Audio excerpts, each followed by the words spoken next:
Vous savez, dans la vie, les gens n'ont généralement pas les mêmes problèmes. Okay? Les problèmes que vous voyez ici ne sont pas des problèmes ailleurs. Ceux qui sont des problèmes ailleurs pourraient être des bénéfices et des avantages et une gloire ici. C'est aussi simple que ça.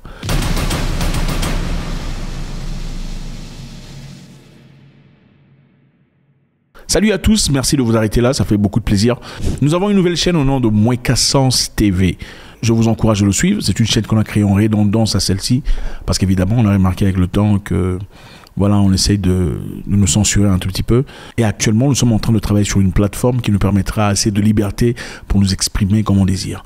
Mais avant d'y arriver, on a bien peur que l'on soit censuré et éteint. Et avant que cela n'arrive, on a créé une nouvelle chaîne en redondance à celle-ci. Là où évidemment on sera informé au cas où cette chaîne tombe. Elle s'appelle Mouekasens TV. Je vous encourage de chercher Mouekasens TV ou de trouver le lien sous la barre de description. Mouekasens TV, s'il vous plaît, abonnez-vous et likez une vidéo, likez ou commentez une des vidéos pour booster la chaîne.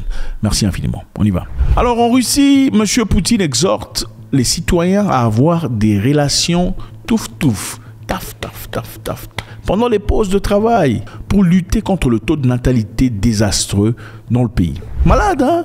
C'est fou, hein? Le président lui-même, il dit, écoutez, parce que vous avez trop de boulot à faire. Enfin, les gens se plaignent toujours, hein.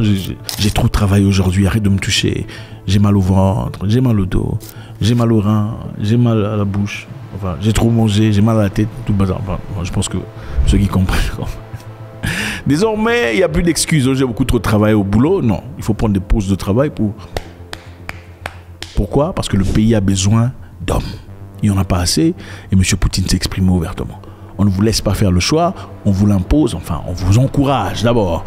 Faites-le. Poutine a proposé que les employés utilisent leur pause de déjeuner et de café pour les rencontres intimes afin d'augmenter la population du pays. En Russie, il y a au moins 150 millions d'humains et ce n'est pas assez. Le pays est très grand, regardez la taille. C'est tout un continent. Et pour préserver ce pays, il faudrait de l'effectif, il faudrait du monde. Et déjà, on ne parle pas du fait que l'Occident n'aime pas trop la Russie, en tout cas pas telle qu'elle est aujourd'hui. Ce serait avantageux pour eux que la Russie soit coupée en petits morceaux dans de petits pays. Ça réduirait effectivement son pouvoir et sa puissance, sa capacité. Alors pour contrer cela, manifestement, c'est une stratégie évidente. Il faudrait des hommes. On ne parle pas de la guerre en Ukraine qui réclame des vies chaque jour. On a besoin d'humains, on a besoin d'hommes. Et pour éviter cette histoire, aujourd'hui, ils commencent déjà à planter leurs sémences dans la tête des jeunes pour qu'ils partent. L'appel du président russe intervient alors que le taux de fécondité du pays est en baisse. Il s'élève actuellement à 1,5 enfants par femme. Bon, quand une femme fait un enfant et une autre fait un enfant, ça fait... La population tombe. En réalité, on veut qu'une personne fasse au moins 2, 3, 4 personnes. C'est-à-dire que tu multiplies le pays. Parce que si tu en fais autant que toi et que ton enfant décide de ne pas en faire. Alors, un enfant par femme est bien en deçà de 2,1 nécessaire à la stabilité de la population. Poutine a proposé que les employés profitent de leur pause, déjeuner et café pour... Pas vous. Bon, pas vous, on a dit les gens ici. Bon, écoutez. Ici, on se pose beaucoup de questions. Quand il faut faire des pauses comme ça, et les mariés, ils font comment? Vous faites ça comme ça avec n'importe qui ou avec un homme, vous quittez votre bureau ou vous quittez votre bureau pour aller au bureau de votre femme où vous êtes autorisé, il y a des salles spéciales pour... Enfin, je sais pas, il faudrait quand même avoir des détails. Je demande pour quelqu'un.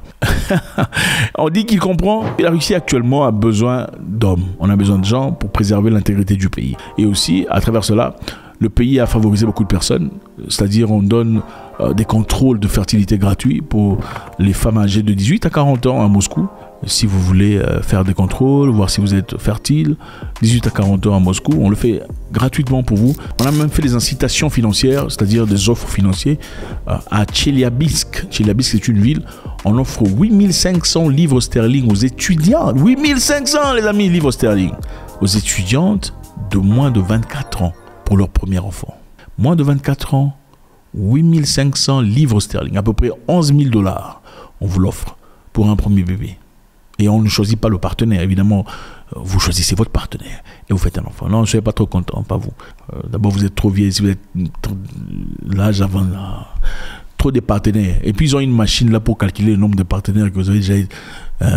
c'est pas pour tricher. On ne veut pas les femmes trop âgées qui ont fait trop d'hommes. Oh non, celui qui laisse qui prend, celui qui laisse l'autre prend, celui qui laisse... Non, l'autre, vous n'êtes pas qualifié. Parce qu'on va mettre le clitomètre pour vérifier le nombre de gens qui sont passés là. Et c'est très précis. Il ne va pas mentir ici.